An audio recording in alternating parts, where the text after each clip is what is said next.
আসসালামু আলাইকুম প্রিয় দর্শক, আপনারা জানেন যে বিগত সরকার চলে যাওয়ার পর থেকে বাংলাদেশ ভারত সম্পর্কের একটা টানাপোড়েন চলছে, শীতল সম্পর্ক চলছে।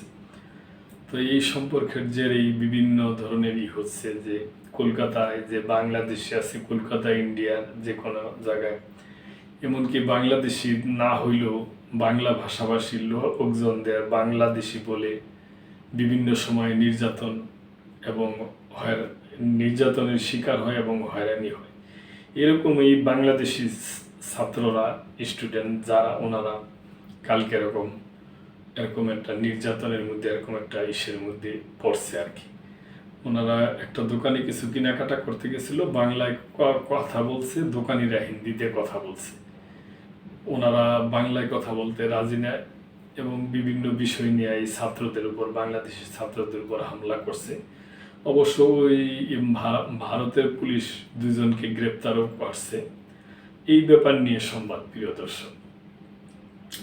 কলকাতায় বাংলাদেশি বলে বাঙালি ছাত্রদের উপর হামলা। ভারতের কলকাতায় বাংলাদেশি আখ্যা দিয়ে কলকাতা বিশ্ববিদ্যালয়ের কয়েকজন শিক্ষার্থীর উপর হামলার অভিযোগ উঠেছে ব্যবসায়ীদের বিরুদ্ধে। শিক্ষার্থীদের অভিযোগ, বাংলায় কথা বলায় তাদের উপর হামলা করা হয়। এই ঘটনায় জড়িত অভিযোগে 2 ব্যবসায়ীকে গ্রেপ্তার করেছে পুলিশ।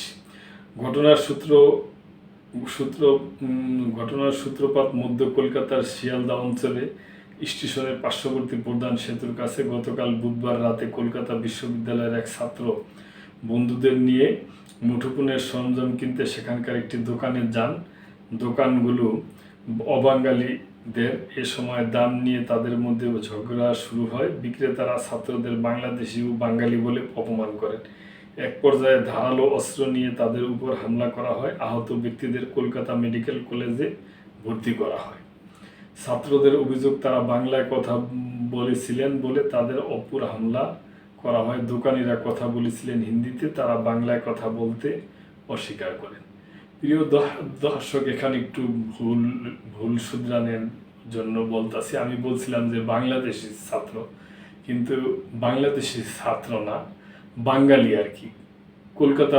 কলকাতায় বাংলাদেশি আছে না, ওনাদেরকে বাঙালি বলা হয়। তো ওই ছাত্ররা আর কি নির্যাতনের শিকার হয়েছে।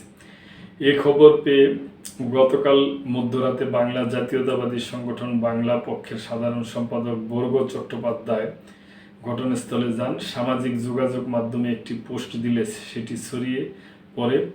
স্থানীয় প্রশাসনের কাছে দোষী ব্যক্তিদের গ্রেপ্তারের দাবি জানান। হামলার ঘটনায় ছাত্ররা মুচিপাড়া থানায় লিখিত অভিযোগ দায়ের করেন। তাদের অভিযোগের ভিত্তিতে মুঠোফোনের সরঞ্জাম বিক্রেতা দীপক কুমার সাউ ও ইমতিয়াজ আলীকে গ্রেফতার করা হয়। কয়েক মাস ধরে ভারতে বাঙালিদের উপর কখনো সংগঠিত, কখনো অসংগঠিতভাবে হামলা হয়েছে। বিভিন্ন জায়গায় এখনো তাদের হেনস্থা করা হচ্ছে, বিশেষ করে পরিযায়ী শ্রমিকদের।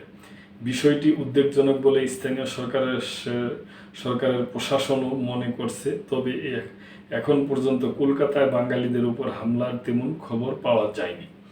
কলকাতা পুলিশের পক্ষ থেকে জানানো হয়েছে, ছাত্রদের বক্তব্য নথিভুক্ত করে বিষয়টি তদন্ত শুরু করা হয়েছে। তবে কলকাতায় গতকাল রাতের ঘটনার পর আলোড়ন সৃষ্টি হয়েছে। এর জেরে আইন শৃঙ্খলা পরিস্থিতি নিয়ে অবনতি হওয়ার আশঙ্কা করেছে রাজ্য প্রশাসন।